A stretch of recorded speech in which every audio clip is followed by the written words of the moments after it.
What's up, people? I'm back again with another live. Today, I am doing the reaction of today's Premier League game. It's been a whirlwind Premier League weekend with so many things happened outside football. As I said earlier, there's not much today. So, listen, you're more than welcome to come and join us. We won't have all the tactic stuff where much today have all this and that. There's no Alan Shearer, there's no Shearer, there's no Genius, there's just Fabrice. There's no Gary, there's just Fabrice, okay? And we're gonna go through all the games that's happened to the Premier League today. Bournemouth beat Liverpool 1-0. Everton beat Brentford 1-0. Leeds drew 2-2 against Brighton. Leicester lost 3-1 to Chelsea. Man City won 1-0 against a very organized Southampton, Crystal Palace. So we'll go through detail about every single team, and we're gonna talk about it in more in depth, if you know what I mean. So the first game we unfolded was the game of the early kickoff, was the game between Bournemouth and Liverpool. If you look at how Bournemouth set up before you even just get into Bournemouth, is Liverpool going to this game after that unbelievable result against Man United. You expected Liverpool to go out there, play with so much confidence, play in the front four, dominate possession, run the show as you expected anyway. But for some reason, it didn't happen. And this is how Liverpool set up. You've got Alisson in goal, Andrew Robinson, Virgil van Dijk, Konate, Trent Alexander, Harvey Elliott, Fabinho, Stefan, and you've got Darwin Núñez, Gakpo, and Mo Salah up front. Okay, with the way Liverpool set up, you expected. I didn't see no Henderson. I didn't see no James Milner. So if that's the new midfield three, is this what Klopp is thinking long term? Because if you look at the statistic of the game, right?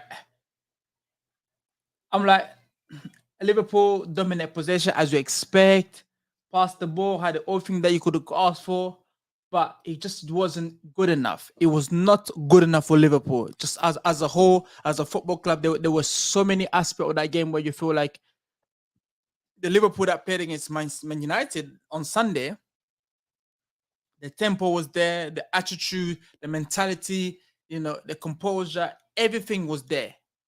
Come to Bournemouth, probably 20% of that or 30% of that just wasn't there at all.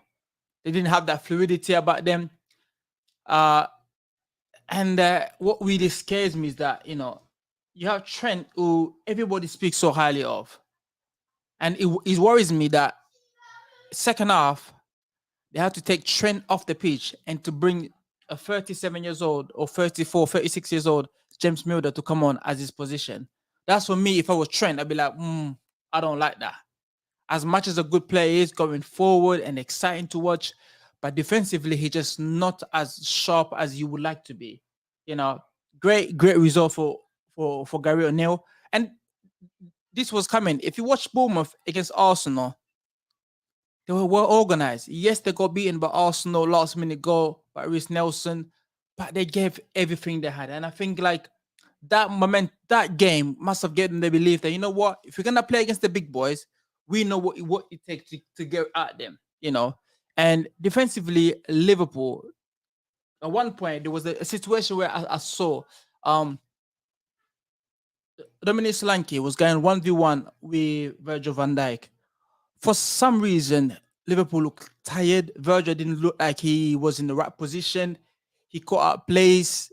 Take nothing away from Bournemouth. They deserve to get this victory, because if you don't play well, if you don't take the game, if you don't make the most of every opportunity in front of you, you'll regret it. And Liverpool, they live to regret this game, because they drove the club high up here where they got a great result against Man United, and now they just boom back down. As for Bournemouth, it's just like, can we keep it going? Great result, absolutely great result. Bournemouth, Liverpool dropped 5th in the league. Bournemouth for them 17th, and which put West Ham and Leeds and Southampton as a bottom three. That result means a lot more to Bournemouth than it is to Liverpool, based on performance.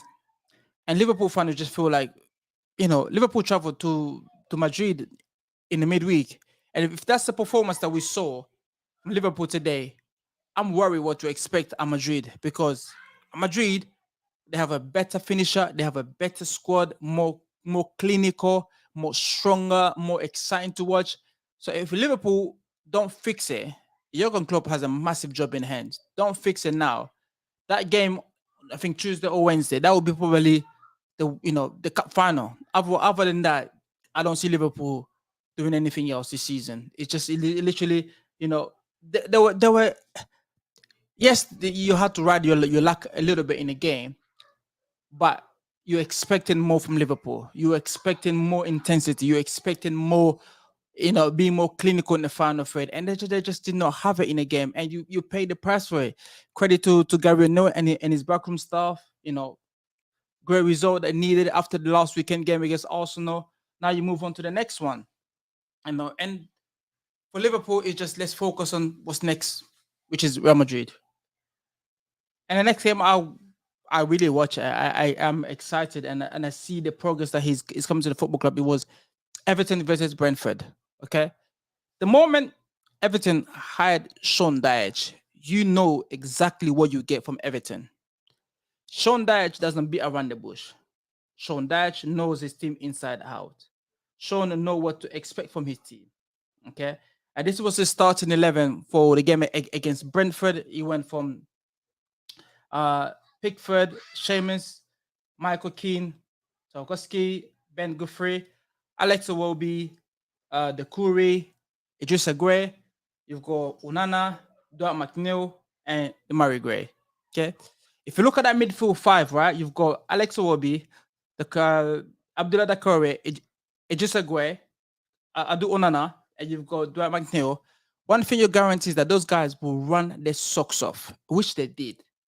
And Everton at this present moment, it might not be a pretty football, it might not be exciting to watch, but what you gain from Everton is that the endeavor, the attitude, the resilience, the togetherness.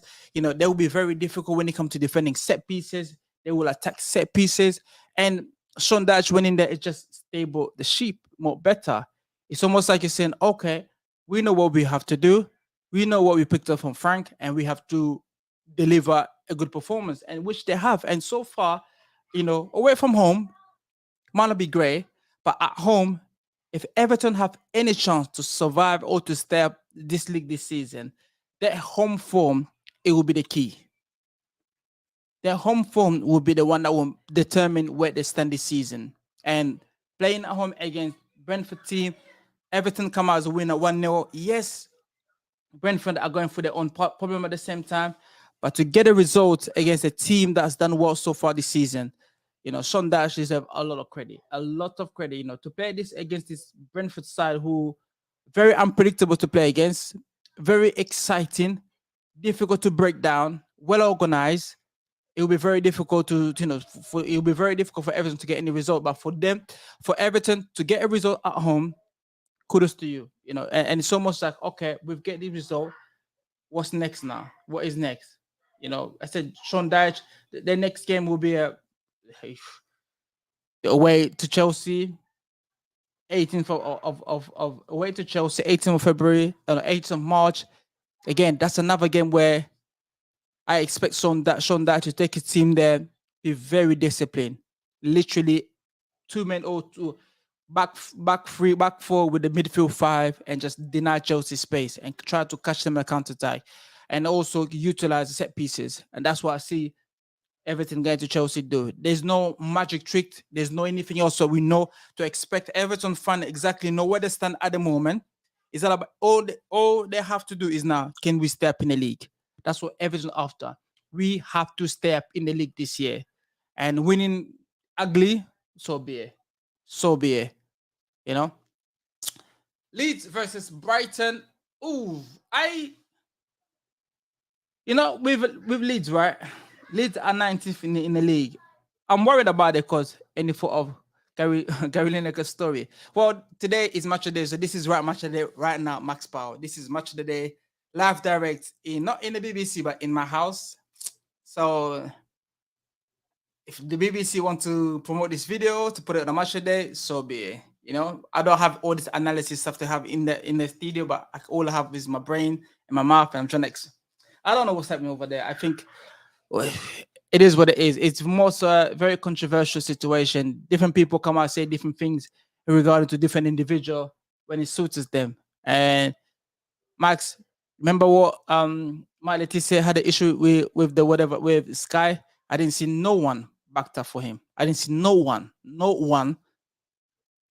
side with Matt Letizia. Okay. Anyway, Leeds drew at home against a Brighton team who are, Brighton. It's that's they already are safe. They're guaranteed to be in the Premier League next season. They are a team where you feel like there's not much wrong with them at the moment. They produce good players. They sell good players as well. They bring in good quality players, which should make money off. I think the manager will be disappointed that they're going to Leeds and need get the 3 point that they feel like they deserve. And it's one of those things where, for Leeds, you will be disappointed because we know that you're fighting relegation and your home form will be the key from now on to the end of the season. And a Brighton game was an opportunity for them to, what they did right is that they didn't get beaten. They did not get beaten. That's what the best thing about it. They did not get beaten today.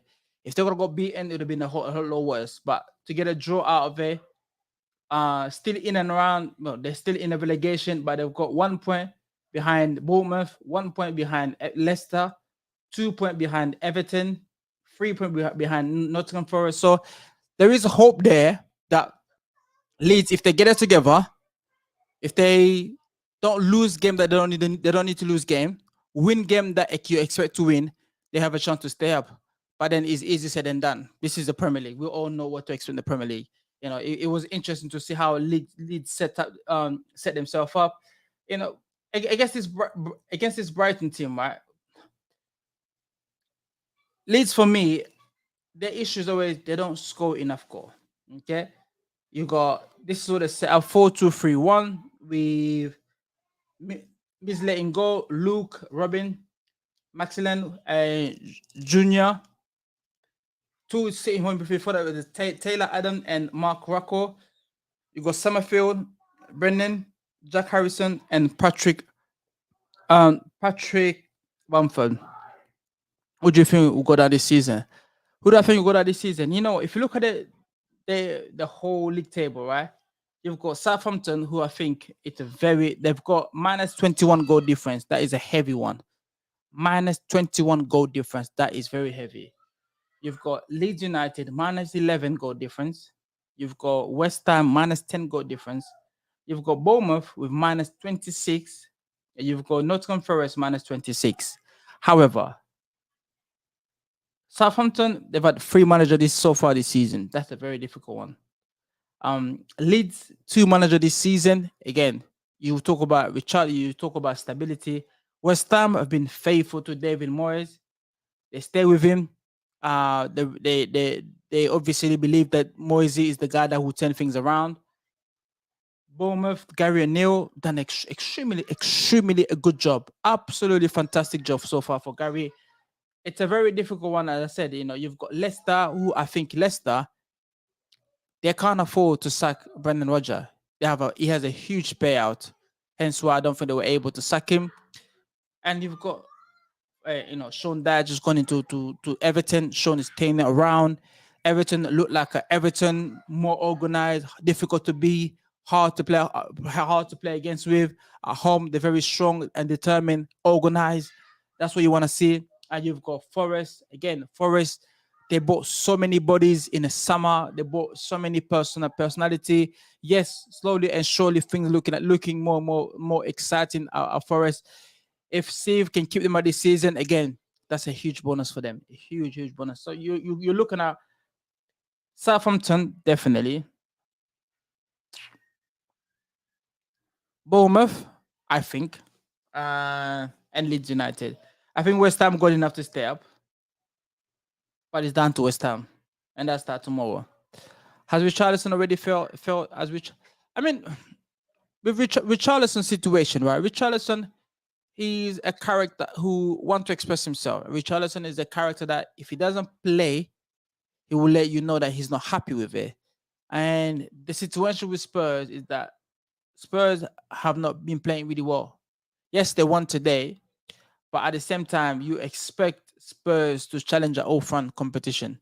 You expect Spurs to be in and around in a topic of top five, top two or top three, or in around a very high competition in the Champions League, whatever. But that's not has come to fruition. Yes, there's a lot of things that we talk about Spurs in terms of Antonio Conte wanting money to buy players, but that hasn't come to fruition this year. Yes, the player that he would want to have, that didn't happen. So instead of making up excuses, I just feel like they should just focus on what they have got left from now until the end of the season, see where they finish at the end of the season, and reevaluate the situation and move forward from there. And that's all Spurs have to do. As for Richarlison, I prefer Richarlison to do more of his talking on the pitch rather than off the pitch, because it makes him look like you talk a lot, but you don't show much of it. So, show up and do what you need to do so people can talk about you in a positive format. That's all I can say about Richarlison. Okay. Leicester against Chelsea. I watched this game. I thought Leicester and then Brendan. One thing you always notice with Leicester is, right, they're not good at defending set pieces. Brendan's a very good coach. He's a very, very good coach. He's done well with his on his career in terms of what what he's achieved, what he's accomplished. But this Leicester team, I don't think that's what Brendan will really. That was his Leicester team. I think this team he has assembled have not produced the level of quality that he expected to produce. You've got Tillman, you've got Madison. In the summer, Leicester have to do whatever it takes to keep those two happy.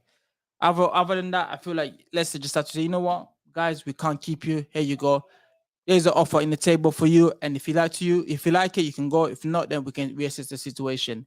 Because I don't think that they've got the recruitment wrong this year. I don't think that it was right to sell people they need to sell, and it just hasn't before they have not performed to the level that we expect to see Leicester to perform. And every single time you watch them, yes, there's a trick about them. There's exciting watching them, but then now and again you get found out. Now and again they are very easy to play against. Now and again, they look open. And for Leicester fan, it's very, very hard because you've seen what Brendan can do with good squad. And this is what they're starting today. They play with 3-4-3 formation with Amati, Harry, and Fayez at the back. Midfield four was Pereira, Kieran, Mendy, and Timothy. Front three was Inacho, Daka, and James Madison. James Madison, who I think is an asset, a huge asset for Leicester City. Bear that in mind, there was not Tillman today. So to lose against a Chelsea team who beat Bayern, beat Dortmund on Wednesday, okay? Chelsea team under Graham Potter, who has been under so much scrutiny on why it's not doing well, why this is not working for them, why this and that. So for Chelsea, it's a huge morale boost. It's a huge confidence. And again, Graham went 3-4-3 at the back with Corella, Koulibaly, Wesley Fofana. Midfield four was Loftus-Cheek, Enzo Fernandez, Kovacic, Ben Chilwell. Up front was João Felix, Mudrik, and Carl Havik. Again, Carl scored a beautiful goal, absolutely stunning goal. However, Chelsea are still involved in Champions League. Chelsea under Graham Potter, who has been under so much pressure, slowly and surely, it seemed like he's finding the best squad, the best starting 11. Because come January window, he had so many players coming in. I don't think he was able to say, this is my starting 11. And now you can see the same starting 11 that played against. No, I think he changed the formation. He changed the personnel that played against Dortmund and that playing against Leicester today. But 60% of the guys that play against Dortmund, the same guys that start today. So slowly and surely, Graham started to understand and identify his best starting 11. And Chelsea looked exciting. Chelsea looked good going forward. Looked well organized. Chelsea had a philosophy about their identity, playing in front for everything. Everything about Chelsea looked very good. So I'm pleased for Graham, and I'm pleased for Chelsea fan because they it could have been different. It could have been different if they lost today. It would have been a whole different story. Okay, Palace against Man City. Palace lost 1-0 at home. Ooh, how do I go about this Palace situation? I don't think. I mean, with Patrick, right? Patrick's been under so much pressure. Patrick has been under so much pressure, and today's result has been. I don't think has been coming. Palace look organized. Palace, there was always a threat with Wilfred Zaha, Michael Olise. My problem with Palace is always they don't score enough goal. As much as they have exciting guys going forward who've got tricks, who got ability to beat people 1v1, but they cannot put the ball at the back of the net. For Wilfred Zaha to be as a number 10 or number 9, it shows that Patrick need to find an out center forward. Jordan Ayew is not the answer for it. I think Jordan barely scored 10 goals a season. I can't remember the last time he scored 10 goals a season. And for Palace, I feel like they were organized. They were so organized. Yes, City scored a penalty, which I feel like it was if Olisi was just more attuned and more aware of the situation, that penalty could have been avoided. Yes, City had a moment. City had the chances. That's what you expect for City. But it was more of just like the missed opportunity. Palace they've been going through a tough time, but it just wasn't. I think it was one-sided story in terms of Man City dominant possession, which they do against anybody. But I just feel like that penalty could have been avoided if Michael Olise was sharp when City took that corner. That short corner with Gundogan. As for Man City, again, let's apply pressure to Arsenal. We won this game, on to the next one. They've got Champions League on I think Tuesday or Wednesday. Kevin De Bruyne didn't start. This was a starting 11. You've got Henderson, John Stone, Akanji, Ruben Diaz, Nathan Ake, Gundogan, Rodri, Phil Foden, Bernardo Silva, Jack Grealish, and Erling Haaland. Again, an exciting team. City go to places. City dominate possession, which you expect. City play the City way, passing and move. And I always said, one of my favorite City player, I hope I'm right here, Bernardo Silva. What Bernardo brings to the team, his tactical knowledge for Pep is exceptional. A tactical awareness for how he can play left back, he can play as a centre back, he can play as a left winger, he can play behind the striker. He's all round a very influential player for Man City. He gets the most out of that team because he tactically aware what Pep wants from a player, and he tick every single box. Technically sound. He might not be the biggest or the strongest player in the team or in the Premier League, but technically it definitely up there, one of the best in the league. So, City do what City do to get the result away at Selhurst Park, a ground that is very compact, which means you're gonna have to be aware. They really didn't really give Crystal Palace any sniff of opportunity. What, come take us on. They were very much of, okay, we know what we know Crystal Palace, we know what you're capable of doing. We just have to play a game, dominate position, and hopefully opportunity come around us, and we'll make the most of it. So I think, yes, it's a great game. Yes, City won. Now City's second in the league with 61 points, 27 game play. They've got about 11 game left to play from now until the end of the season. Arsenal play tomorrow away to Fulham, and it will be interesting to see. It will be interesting to see how Arsenal perform away from home to Fulham team who from Marcus Silva, who's well organized, but at the same time now the pressure is into Arsenal. The pressure turned to Arsenal to win the game. There's no more, no less. The pressure is for Arsenal to go and win the game. All right, guys. As me, I'm done for tonight. I hope you enjoy this mini analysis, mini recording. Make sure you like this video. Give me a like, give me a subscription. I'll appreciate that. And I will see you on my next video. Have a good one, guys. Enjoy your weekend.